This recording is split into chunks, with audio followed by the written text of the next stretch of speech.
नमस्कार। कहानी सागर में आपका हार्दिक स्वागत है। आज सुनिए मुंशी प्रेमचंद की लिखी कहानी नया विवाह। हमारी देह पुरानी है, लेकिन इसमें सदैव नया रक्त दौड़ता रहता है। नए रक्त के प्रवाह पर ही हमारे जीवन का आधार है। पृथ्वी की इस चिरंतन व्यवस्था में ये नयापन उसके एक एक अणु में, एक एक कण में, तार में बसे हुए स्वरों की भांति गूंजता रहता है। और ये 100 साल की बुढ़िया आज भी नवेली दुल्हन बनी हुई है।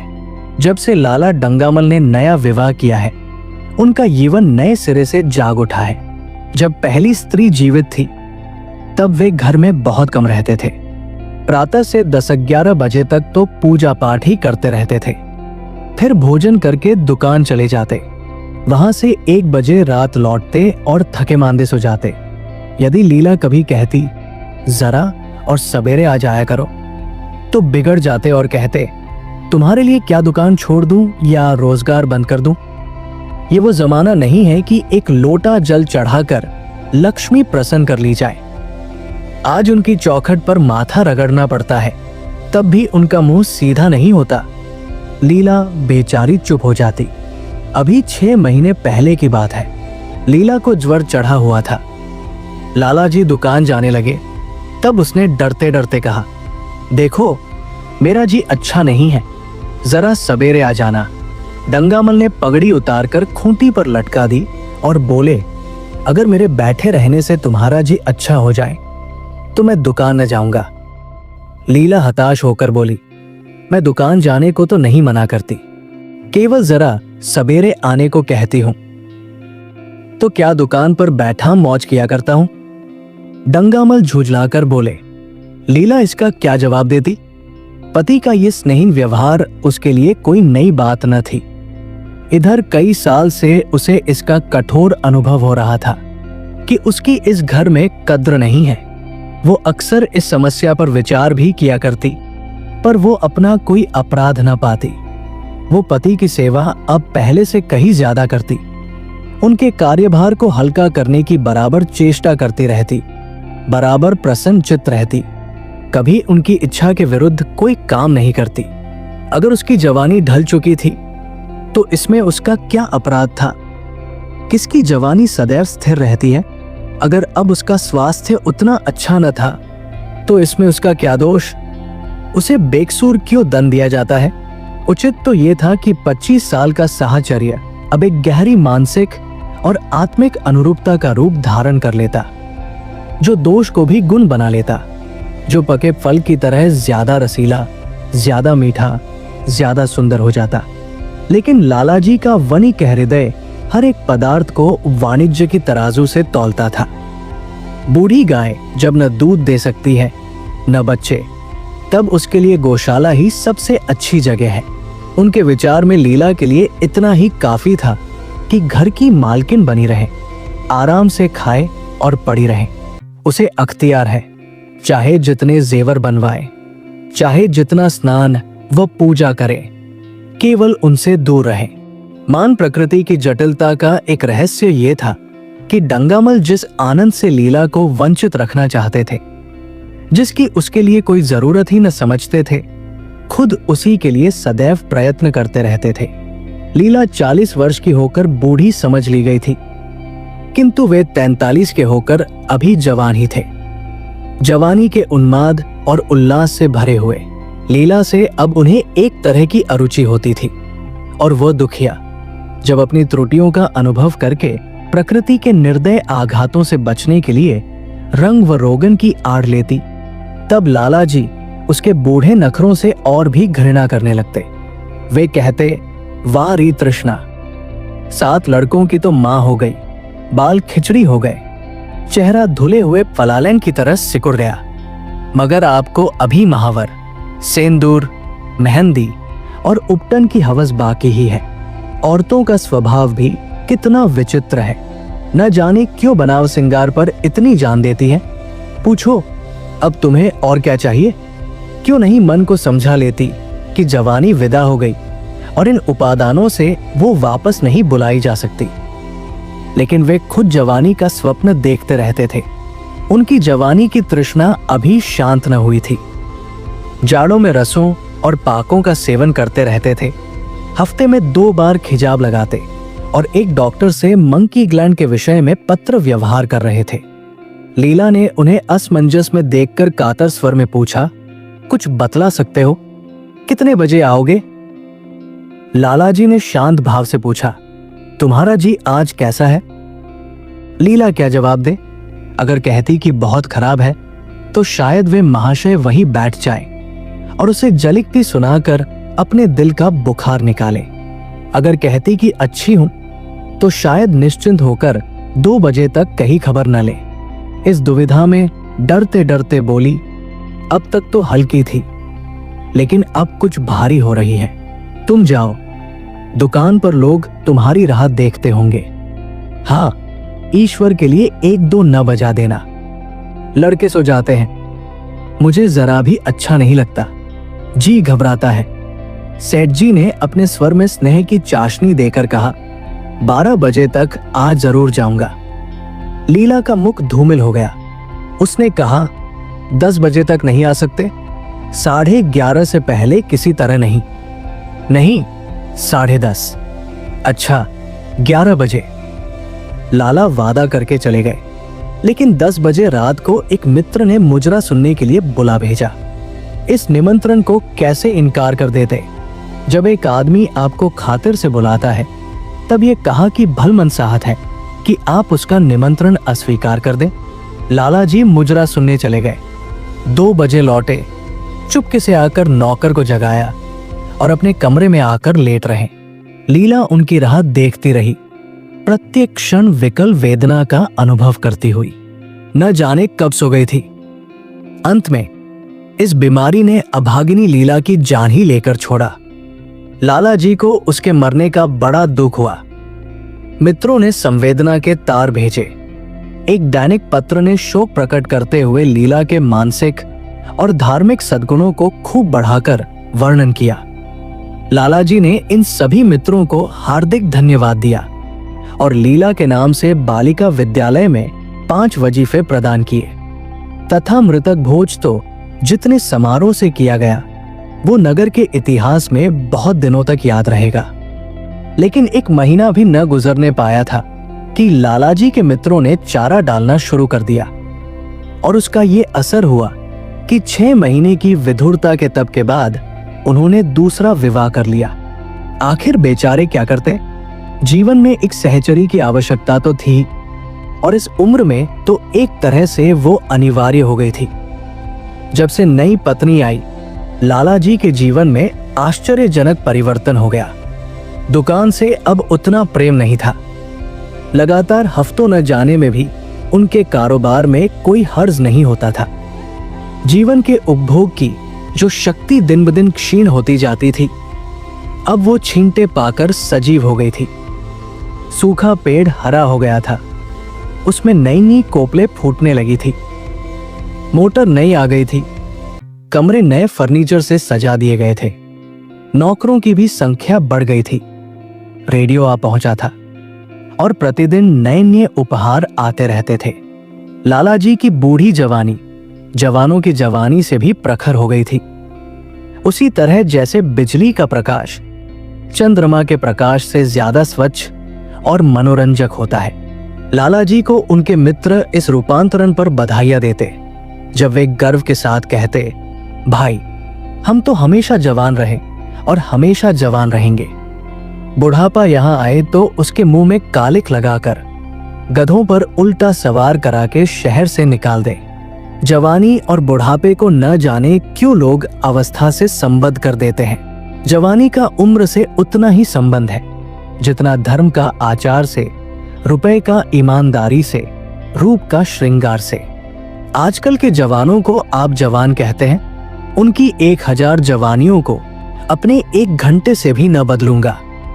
मालूम होता है उनकी जिंदगी में कोई उत्साह ही नहीं, कोई शौक नहीं। जीवन क्या है? गले में पड़ा हुआ एक ढोल है। यही शब्द घटा बढ़ाकर वे आशा के हृदयपटल पर अंकित करते रहे थे। उससे बराबर सिनेमा, थिएटर और दरिया की सैर के लिए आग्रह करते रहते। लेकिन आशा को न जाने क्यों इन बातों में जरा भी रुचि न थी। वो जाती तो थी, मगर बहुत टालमटोल करने के बाद। एक दिन लाला जी ने आकर कहा, चलो आज बजरे पर दरिया की सैर करें। वर्षा के दिन थे, दरिया चढ़ा हुआ था। मेघमालाएं अंतर्राष्ट्रीय सेनाओं की भांति रंग बिरंगी वर्दियां पहने आकाश में कवायद कर रही थी। सड़क पर लोग मल्हार और बारमासा गाते चलते थे। बागों में झूले पड़ गए थे।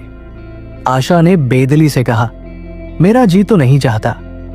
लाला जी ने मृदु प्रेरणा के साथ कहा, तुम्हारा मन कैसा है जो आमोद प्रमोद की ओर आकर्षित नहीं होता? चलो जरा दरिया की सैर देखो। सच कहता हूं, बजरे पर बड़ी बहा रहेगी। आप जाएं। मुझे और कई काम करने हैं। काम करने को आदमी है। तुम क्यों काम करोगी? महाराज अच्छे सालन नहीं पकाता। आप खाने बैठेंगे तो यूं ही उठ जाएंगे। आशा अपने अवकाश का बड़ा भाग लाला जी के लिए तरह तरह का भोजन पकाने में ही लगाती थी। उसने किसी से सुन रखा था कि एक विशेष अवस्था के बाद पुरुष के जीवन का सबसे बड़ा सुख रसना का स्वाद ही रह जाता है। लाला जी की आत्मा खिल उठी। उन्होंने सोचा कि आशा को उनसे कितना प्रेम है कि वह दरिया की सैर को उनकी सेवा के लिए छोड़ रही है। एक लीला थी कि मान चलने को तैयार रहती थी। पीछा छुड़ाना पड़ता था। ख्वामख्वाह सिर पर सवार हो जाती थी और सारा मजा किरकिरा कर देती थी। स्नेह भरे उल्हाने से बोले, तुम्हारा मन भी विचित्र है। अगर एक दिन सालन फीका ही रहा तो ऐसा क्या तूफान आ जाएगा? तुम तो मुझे बिल्कुल निकम्मा बनाए देती हो। अगर तुम न चलोगी तो मैं भी न जाऊंगा।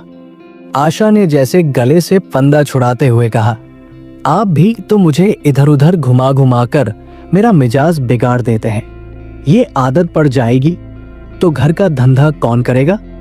मुझे घर के धंधों की रत्ती भर भी परवाह नहीं, बाल की नोक बराबर भी नहीं।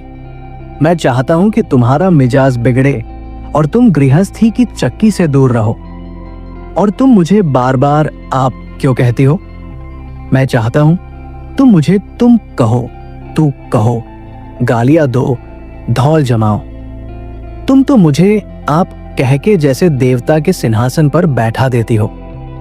मैं अपने घर में देवता नहीं, चंचल बालक बनना चाहता हूं।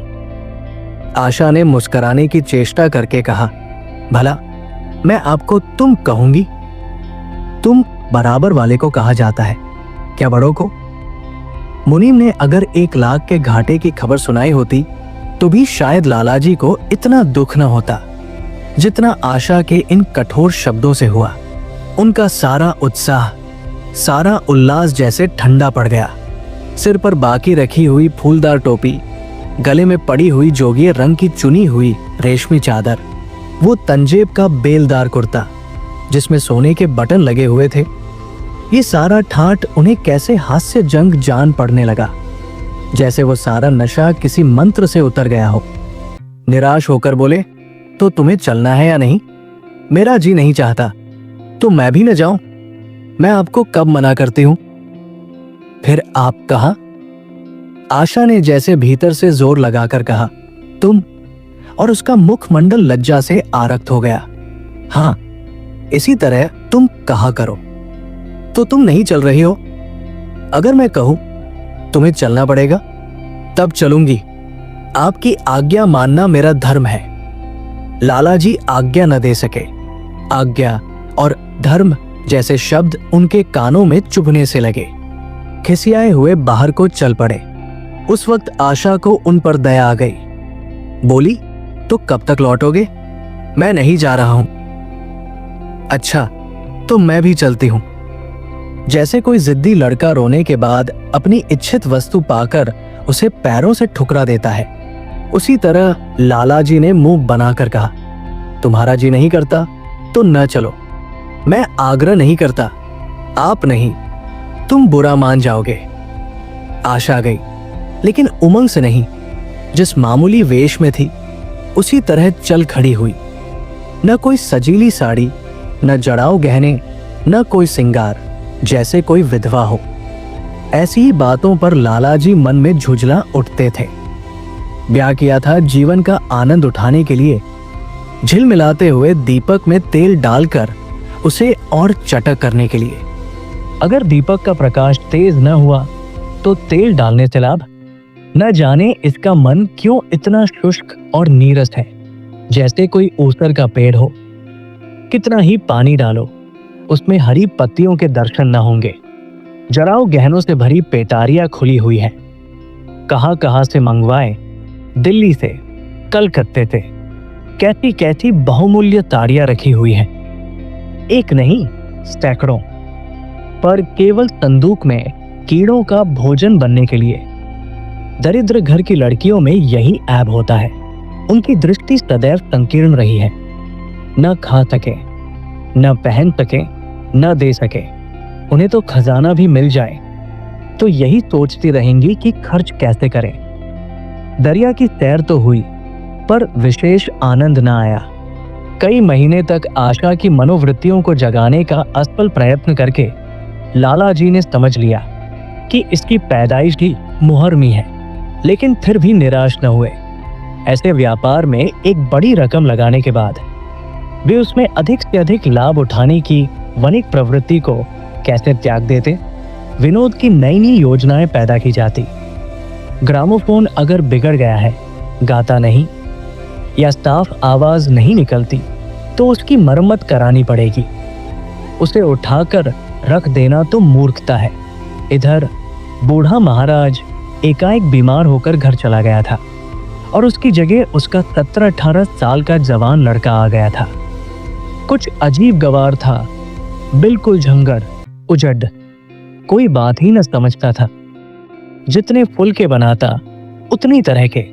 हाँ, एक बात समान होती, सब बीच में मोटे होते, किनारे पतले। दाल कभी तो इतनी पतली जैसे चाय, कभी इतनी गाढ़ी जैसे दही। नमक कभी इतना कम कि बिल्कुल फीकी, कभी इतना तेज कि नींबू का शौकीन भी कांप जाए। आशा मुंह हाथ धोकर चौके में पहुंच जाती और इस डपोर्शन को भोजन पकाना सिखाती। एक दिन उसने कहा, तुम कितने नालायक आदमी हो जुगल। आखिर इतनी उम्र तक तुम घास खोदते रहे या भाड़ झोंकते रहे कि फुलके तक नहीं बना सकते। जुगल आंखों में आंसू भरकर कहता, बहू जी, अभी मेरी उम्र ही क्या है, 17वां ही तो पूरा हुआ है। आशा को उसकी बात पर हंसी आ गई। उसने कहा, तो रोटियां पकाना क्या 10-5 साल में आता है? आप 1 महीना सिखा दे। बहू जी, फिर देखिए, मैं आपको ऐसे फुलके खिलाऊंगा कि जी खुश हो जाएगा। जिस दिन मुझे फुलके बनाने आ जाएंगे, मैं आपसे कोई इनाम लूंगा। सालन तो अब मैं कुछ कुछ बनाने लगा हूं। क्यों? आशा ने हौसला बढ़ाने वाली मुस्कुराहट के साथ कहा, सालन नहीं, वो बनाना आता है। अभी कल ही नमक इतना तेज था कि खाया न गया। मसाले में कचांधा आ रही थी। मैं जब सालन बना रहा था तब आप यहाँ कब थी? अच्छा, तो मैं जब यहाँ बैठी रहूं तब तुम्हारा सालन बढ़िया पकेगा। आप बैठी रहती हैं तब मेरी अक्ल ठिकाने रहती है। आशा को जुगल की इन भोली बातों पर खूब हंसी आ रही थी। हंसी को रोकना चाहती थी, पर वो इस तरह निकली पड़ती थी जैसे भरी बोतल उड़ेल दी गई हो। और मैं नहीं रहती तब तो आपके कमरे के द्वार पर जा बैठता हूं, वहां बैठकर अपनी तकदीर को रोता हूं। आशा ने हंसी रोककर पूछा, क्यों रोते क्यों हो? ये न पूछिए बहू जी, आप इन बातों को नहीं समझेंगी। आशा ने उसके मुंह की ओर प्रश्न भरी आंखों से देखा। उसका आशय कुछ तो समझ गई, पर न समझने का बहाना किया। तुम्हारे दादा आ जाएंगे, तब तुम चले जाओगे। और क्या करूंगा? बहू जी, यहाँ कोई काम दिलवा दीजिएगा तो पड़ा रहूंगा। मुझे मोटर चलाना सिखवा दीजिए, आपको खूब सैर कराया करूंगा। नहीं नहीं बहू जी, आप हट जाइए, मैं पतीली उतार लूंगा। ऐसी अच्छी साड़ी है आपकी, कहीं कोई दाग पड़ जाए तो क्या हो? आशा पतीली उतार रही थी। जुगल ने उसके हाथ से सरसी ले लेनी चाहिए।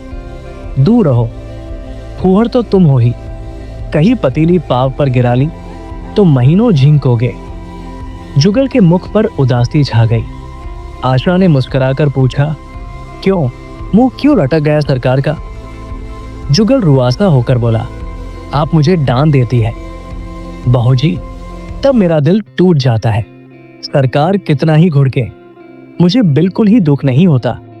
आपकी नजर कड़ी देखकर मेरा खून सर्द हो जाता है। आशा ने दिलासा दिया, मैंने तुम्हें डांटा तो नहीं, केवल यही तो कहा कि कहीं पतीली तुम्हारे पांव पर गिर पड़े तो क्या हो? हाथ ही तो आपका भी है, कहीं आपके ही हाथ से छूट पड़े तो। लाला डंगामल ने रसोई घर के द्वार पर आकर कहा, आशा जरा यहां आना, देखो तुम्हारे लिए कितने सुंदर गमले लाया हूं, तुम्हारे कमरे के सामने रखे जाएंगे। तुम यहां धुएं धाक कर में क्यों हलाकान होती हो? इस लड़के से कह दो कि जल्दी महाराज को बुलाएं, नहीं तो मैं कोई दूसरा आदमी रख लूंगा। महाराजों की कमी नहीं है, आखिर कब तक कोई रियायत करे? गधों को जरा भी तमीज नहीं आई। फिर जुगल की ओर देखकर बोले, सुनता है जुगल, लिख दे आज अपने बाप को। चूल्हे पर तवा रखा हुआ था। आशा रोटियां बेलने में लगी थी। जुगल तवे के लिए रोटियों का इंतजार कर रहा था। ऐसी हालत में भला आशा कैसे गमले देखने जाती? उसने कहा, जुगल रोटियां टेढ़ी मेढ़ी बेल डालेगा। लाला जी ने कुछ चिढ़कर कहा, अगर रोटियां टेढ़ी मेढ़ी बेलेगा तो निकाल दिया जाएगा। आशा अनसुनी करके बोली, 10-5 दिन में सीख जाएगा, निकालने की क्या जरूरत है? तुम आकर बतला दो गमले कहाँ रखे जाए। कहती तो हूं रोटियां बेल कर आई जाती हूं। नहीं, मैं कहता हूं तुम रोटियां मत बेलो, आप तो ख्वामख्वाह जिद करते हैं। लाला जी सन्नाटे में आ गए। आशा ने कभी इतनी रुखाई से उन्हें जवाब न दिया था, और ये केवल रुखाई न थी, इसमें कटुता भी थी। लज्जित होकर चले गए। उन्हें ऐसा क्रोध आ रहा था कि इन गमलों को तोड़कर फेंक दे और सारे पौधों को चूल्हे में डाल दे। जुगल ने सहमे हुए स्वर में कहा, आप चली जाएं, बहू जी, सरकार बिगड़ जाएंगे। बको मत, जल्दी जल्दी फूल के सेंको, नहीं तो निकाल दिए जाओगे। और आज मुझसे रुपए लेकर अपने लिए कपड़े बनवा लो। भिखमंगो की सी सूरत बनाए घूमते हो, और बाल क्यों इतने बढ़ा रखे हैं? तुम्हें नाई भी नहीं जुड़ता? जुगल ने दूर की बात सोची, बोला, कपड़े बनवा लूं तो दादा को हिसाब क्या दूंगा? अरे पागल, मैं हिसाब में नहीं देने कहती, मुझसे ले जाना। जुगल काहिलपन की हंसी हंसा, आप बनवाएंगी तो अच्छे कपड़े लूंगा, खद्दर के मलमल का कुर्ता, खद्दर की धोती, रेशमी चादर, अच्छा सा चप्पल। आशा ने मीठी मुस्कान से कहा, और अगर अपने दाम से बनवाने पड़े तब कपड़े ही क्यों बनवाऊंगा? बड़े चालाक हो तुम। जुगल ने अपनी बुद्धिमत्ता का प्रदर्शन किया।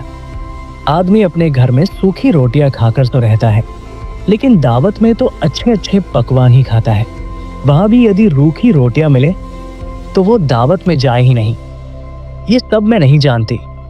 एक गाढ़े का कुर्ता बनवा लो और एक टोपी ले लो। हजामत के लिए 2 आने पैसे ऊपर से ले लो। जुगल ने मान करके कहा, रहने दीजिए, मैं नहीं लेता। अच्छे कपड़े पहनकर निकलूंगा तब तो आपकी याद आएगी। सड़ील कपड़े पहनकर तो और जी जलेगा। तुम स्वार्थी हो, मुफ्त के कपड़े लोगे और साथ ही बढ़िया भी। जब यहां से जाने लगूं तब आप मुझे अपना एक चित्र दीजिएगा। मेरा चित्र लेकर क्या करोगे? अपनी कोठरी में लगाऊंगा और नित्य देखा करूंगा। बस वही साड़ी पहनकर खिंचवाना जो कल पहनी थी, और वही मोतियों की माला भी हो। मुझे नंगी नंगी सूरत अच्छी नहीं लगती। आपके पास तो बहुत गहने होंगे, आप पहनती क्यों नहीं? तो तुम्हें गहने अच्छे लगते हैं बहुत। लाला जी फिर आकर जलते हुए मन से बोले, अभी तक तुम्हारी रोटियां नहीं पकी। जुगल, अगर कल से तूने अपने आप अच्छी रोटियां न पकाई तो मैं तुझे निकाल दूंगा। आशा ने तुरंत हाथ मुंह धोया और बड़े प्रसन्न मन से लाला जी के साथ गमले देखने चली। इस समय उसकी छवि में प्रफुल्लता की रौनक थी, बातों में भी जैसे शक्कर घुली हुई थी। लाला जी का सारा खिसियानापन मिट गया था। आशा ने गमलों को मुग्ध आंखों से देखा और बोली, मैं इनमें से कोई गमला न जाने दूंगी। तब मेरे कमरे के सामने रखवाना सब। कितने सुंदर पौधे हैं, वाह, इनके हिंदी नाम भी मुझे बतला देना।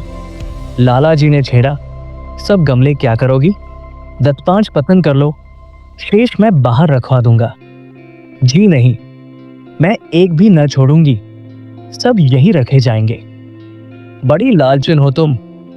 लालची ही सही, मैं आपको एक भी न दूंगी, 2-4 तो दे दो, इतनी मेहनत से लाया हूं। जी नहीं, इनमें से एक भी न मिलेगा। दूसरे दिन आशा ने अपने को आभूषणों से खूब सजाया और फिरोजी साड़ी पहनकर निकली। तब लाला जी की आंखों में ज्योति आ गई। समझे, अवश्य ही अब उनके प्रेम का जादू कुछ कुछ चल रहा है। नहीं तो उनके बार बार आग्रह करने पर भी, बार बार याचना करने पर भी उसने कोई आभूषण न पहना था। कभी कभी मोतियों का हार गले में डाल लेती थी, वो भी ऊपरी मन से। आज वो आभूषणों से अलंकृत होकर फूली नहीं समाती, इतराई जाती थी, मानो कह रही हो, देखो मैं कितनी सुंदर हूं। पहले जो बंद कली थी वो आज खिल गई थी। लाला जी पर घड़ों नशा चढ़ा हुआ था। वे चाहते थे कि उनके मित्र और बंधुवर्ग आकर इस सोने की रानी के दर्शनों से अपनी आंखें ठंडी करें, देखें कि वो कितनी सुखी, संतुष्ट और प्रसन्न है। जिन विद्रोहियों ने विवाह के समय तरह तरह की शंकाएं की थी, वे आंखें खोलकर देखे कि डंगामल कितना सुखी है। विश्वास, अनुराग और अनुभव ने चमत्कार किया है। उन्होंने प्रस्ताव किया, चलो कहीं घुमाएं। बड़ी मजेदार हवा चल रही है। आशा इस वक्त कैसे जा सकती थी? अभी उसे रसोई में जाना था। वहां से कहीं 12 बजे फुर्सत मिलेगी, फिर घर के दूसरे धंधे सिर पर सवार हो जाएंगे। सैर पाटे के पीछे क्या घर चौपट कर दे? सेठ जी ने उसका हाथ पकड़ लिया और कहा, नहीं, आज मैं तुम्हें रसोई में न जाने दूंगा। महाराज के किए कुछ न होगा। तो आज उसकी शामत भी आ जाएगी। आशा के मुख पर से वो प्रफुल्लता जाती रही, मन भी उदास हो गया। एक सोफे पर लेटकर बोली, आज न जाने क्यों कलेजे में मीठा मीठा दर्द हो रहा है। ऐसा दर्द कभी नहीं होता था। सेठ जी घबरा उठे, ये दर्द कब से हो रहा है? हो तो रहा है रात से ही, लेकिन अभी कुछ कम हो गया था, अब फिर होने लगा है। रह रहकर जैसे चुभन हो जाती है। सेठ जी एक बात सोचकर दिल ही दिल में फूल उठे। अब वे गोलियां रंग ला रही है। राजवैद्य जी ने कहा भी था कि जरा सोच समझकर इनका सेवन कीजिएगा। क्यों न हो, खानदानी वैद्य है। इनके बाप बनारस के महाराज के चिकित्सक थे। पुराने और परीक्षित नुस्खे हैं इनके पास। उन्होंने कहा, तो रात से ही ये दर्द हो रहा है, तुमने मुझसे कहा नहीं? नहीं तो वैद्य जी से कोई दवा मंगवाता। मैंने समझा था आप अच्छा हो जाएगा, मगर अब बढ़ रहा है। कहाँ दर्द हो रहा है, जरा देखो, कुछ सूजन तो नहीं है? सेठ जी ने आशा के आंचल की तरफ हाथ बढ़ाया। आशा ने शर्मा कर सिर झुका लिया। उसने कहा, ये तुम्हारी शरारत मुझे अच्छी नहीं लगती। मैं अपनी जान से मर रही हूं, तुम्हें हंसी सूझ रही है। जाकर कोई दवा ला दो। सेठ जी अपने पुंसत्व का ये डिप्लोमा पाकर उससे कहीं ज्यादा प्रसन्न हुए जितना राय बहादुरी पाकर होते। इस विजय का डंका पीटे बिना उन्हें कैसे चैन आ सकता था? जो लोग उनके विवाह के विषय में द्वेष में टिप्पणियां कर रहे थे, उन्हें नीचा दिखाने का कितना अच्छा अवसर हाथ आया था। और इतनी जल्दी। पहले पंडित भोलानाथ के पास गए और भाग्य ठोंकर बोले, भाई मैं तो बड़ी विपत्ति में फंस गया। कल से उनके कलेजे में दर्द हो रहा है, कुछ बुद्धि काम नहीं कर रही। कहती है ऐसा दर्द पहले कभी नहीं हुआ था। भोलानाथ ने कुछ बहुत हमदर्दी न दिखाई। सेठ जी यहाँ से उठकर अपने दूसरे मित्र लाला फागमल के पास पहुंचे और उनसे भी लगभग इन्हीं शब्दों में ये शोक संवाद कहा। फागमल बड़ा शोधा था, मुस्कुराकर बोला, मुझे तो आपकी शरारत मालूम होती है। सेठ जी की बातें खिल गई। उन्होंने कहा, मैं अपना दुख सुना रहा हूं और तुम्हें दिल लगी सूझ रही है। जरा भी आदमियत तुम में नहीं है। मैं दिल लगी नहीं कर रहा हूं। इसमें दिल लगी की क्या बात है? वे हैं कमसिन कोमलांगी। आप ठहरे पुराने लठैत, दंगल के पहलवान। बस अगर ये बात न निकले तो मुझे मुड़ा लूं। सेठ की आंखें जगमगा उठीं। मन में यीवन की भावना प्रबल हो उठी और उसके साथ ही मुख पर भी यीवन की झलक आ गई। छाती जैसे कुछ फैल गई। चलते समय उनके पग कुछ अधिक मजबूती से जमीन पर पड़ने लगे और सिर की टोपी भी न जाने कैसे बाकी हो गई। आकृति से बागपन की शान बरसने लगी। जुगल ने आशा को सिर से पांव तक जगमगाते देखकर कहा, बस बहू जी, आप इसी तरह पहने ओढ़े रहा करें। आज मैं आपको चूल्हे के पास न आने दूंगा। आशा ने नयन बाण चलाकर कहा, क्यों? आज ये नया हुक्म क्यों? पहले तो तुमने कभी मना नहीं किया। आज की बात दूसरी है। जरा सुनो। क्या बात है? मैं डरता हूं आप कहीं नाराज न हो जाए। नहीं नहीं, कहो, मैं नाराज न होंगी। आज आप बहुत सुंदर लग रही है। लाला डंगामल ने असंख्य बार आशा के रूप और यीवन की प्रशंसा की थी, मगर उनकी प्रशंसा में उसे बनावट की गंध आती थी। वो शब्द उनके मुख से निकलकर कुछ ऐसे लगते थे जैसे कोई पंगु दौड़ने की चेष्टा कर रहा हो। जुगल के इन सीधे शब्दों में एक उन्माद था, नशा था, एक चोट थी। आशा की सारी देह प्रकंपित हो गई। तुम मुझे नजर लगा दोगे जुगल? इस तरह क्यों घूरते हो? जब यहां से चला जाऊंगा तब आपकी बहुत याद आएगी। रसोई पकाकर तुम सारे दिन क्या किया करते हो? दिखाई नहीं देते, सरकार रहते हैं, इसीलिए नहीं आता। फिर अब तो मुझे जवाब मिल रहा है। देखिए भगवान कहाँ ले जाते हैं। आशा की मुख मुद्रा कठोर हो गई। उसने कहा, कौन तुम्हें जवाब देता है? सरकारी तो कहते हैं तुझे निकाल दूंगा। अपना काम किए जाओ, कोई नहीं निकालेगा। अब तो तुम फूल के भी अच्छे बनाने लगे हो। सरकार है बड़े गुस्सेवर, 2-4 दिन में उनका मिजाज ठीक किए देती हूं। आपके साथ चलते हैं तो आपके बाप से लगते हैं। तुम बड़े मुंहफट हो। खबरदार, जुबान संभाल कर बातें किया करो। किंतु अप्रसन्नता का ये झीना आवरण उनके मनोरथ को न छिपा सका। वो प्रकाश की भांति उसके अंदर से निकला पड़ता था। जुगल ने फिर उसी निर्भीकता से कहा, मेरा मुंह कोई बंद कर ले। यहाँ यो सभी यही कहते हैं। मेरा ब्याह कोई 50 साल की बुढ़िया से कर दे तो मैं घर छोड़कर भाग जाऊं, या तो खुद जहर खा लूं या उसे जहर देकर मार डालूं। फांसी ही तो होगी। आशा उस कृत्रिम क्रोध को कायम न रख सकी। जुगल ने उसकी हृदय वीणा के तारों पर मिज़राब की ऐसी चोट मारी थी कि उसके बहुत जब्त करने पर भी मन की व्यथा बाहर निकल आई। उसने कहा, भाग्य भी तो कोई वस्तु है, ऐसा भाग्य जाए भाड़ में। तुम्हारा ब्याह किसी बुढ़िया से ही करूंगी, देख लेना। तो मैं भी जहर खा लूंगा, देख लीजिएगा। क्यों? बुढ़िया तुम्हें जवान स्त्री से ज्यादा प्यार करेगी, ज्यादा सेवा करेगी, तुम्हें सीधे रास्ते पर रखेगी। ये सब माँ का काम है। बीवी जिस काम के लिए है उसी काम के लिए है। आखिर बीवी किस काम के लिए है? मोटर की आवाज आई। न जाने कैसे आशा के सिर का आंचल खिसक कर कंधों पर आ गया। उसने जल्दी से आंचल खींचकर सिर पर कर लिया और ये कहती हुई अपने कमरे की ओर लपकी, लाला भोजन करके चले जाएं, तब आना। आप सुन रहे थे मुंशी प्रेमचंद की लिखी कहानी नया विवाह। ऐसी और प्रेरणादायक कहानियों के लिए हमारे चैनल कहानी सागर को सब्सक्राइब करें। अगर ये कहानी आपके दिल को छू गई हो तो इसे लाइक करें और अपने दोस्तों और परिवार के साथ शेयर करें। धन्यवाद।